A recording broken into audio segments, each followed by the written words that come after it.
Okay, so what we're going to do now is just go through a really basic Diastasis Recti assessment.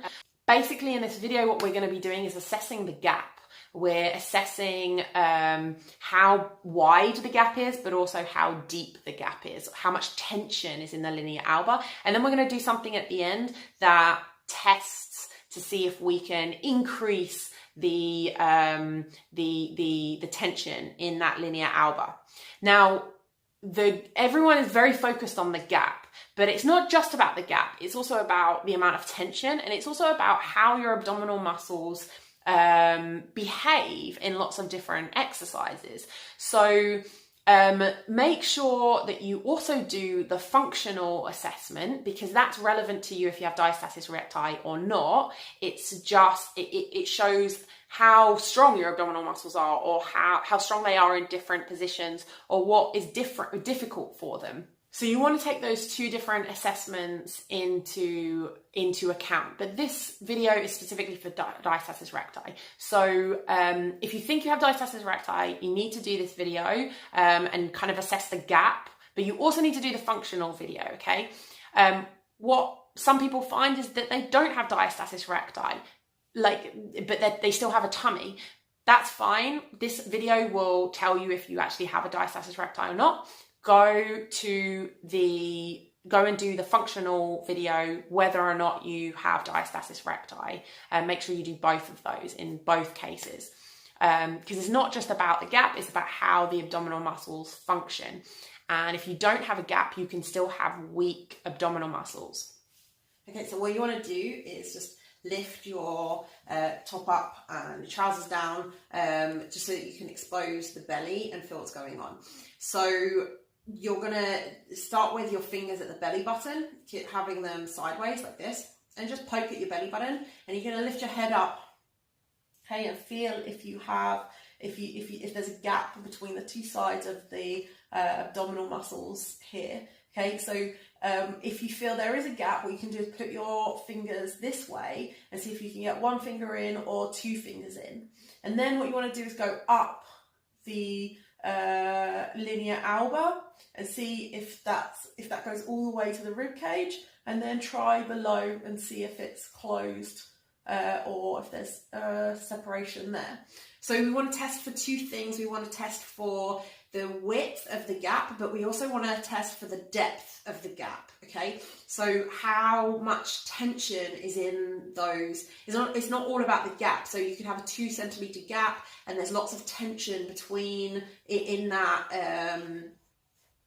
tissue in between the muscles. But you could have a 1 centimeter gap, but it goes quite far in, okay? So we're testing both the width and the depth, and the depth is the tension, how much tension there is in that connective tissue.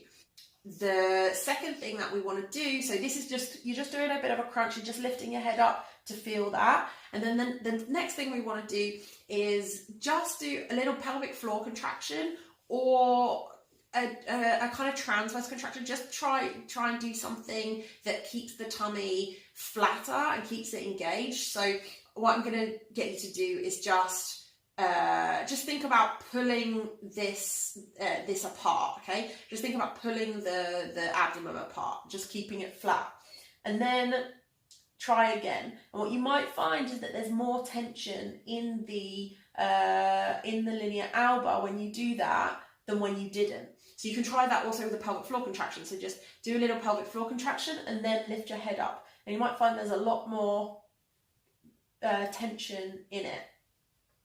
Then you can try to just find these two bones here and try and just pull them together, okay? So pull them together and do a little head lift, and again, you might find there's more tension there, you might not. What we're doing here is we're just playing around with some different cues to get you to engage your abdominal muscles, or to get you to properly connect with those abdominal muscles. So some people will call it a transverse abdominus contraction, but in reality lots of different muscles are working here, and it just shows how with a contraction, or with doing something a little bit differently, doing a contraction or trying to flatten the tummy or trying to pull it apart or whatever, that we can create more tension in that linea alba. You may find that you couldn't, but that you couldn't find more tension there. But some people will find that they can. Another thing to say is this can vary so widely from person to person. You might find that you have just a 1 centimetre gap, a 2 centimetre gap. You may be able to get 4 fingers in between. Your tummy may bulge up, it may not. It may sink in. There's lots of different ways that the abdominal muscles can react, and there's lots of different types of diastasis recti. It looks very different from person to person. So just get some get an impression of what your abdominal muscles are doing, write it down, take a video of it if you can, so that you don't forget where you're at, and then you can compare later on in the program. So that's it. That's a basic diastasis recti assessment. Make sure you also do the functional assessment and see how your muscls are behaving. Whether or not you have diastasis recti, go and do that that functional test to see how strong your muscles are in different movements.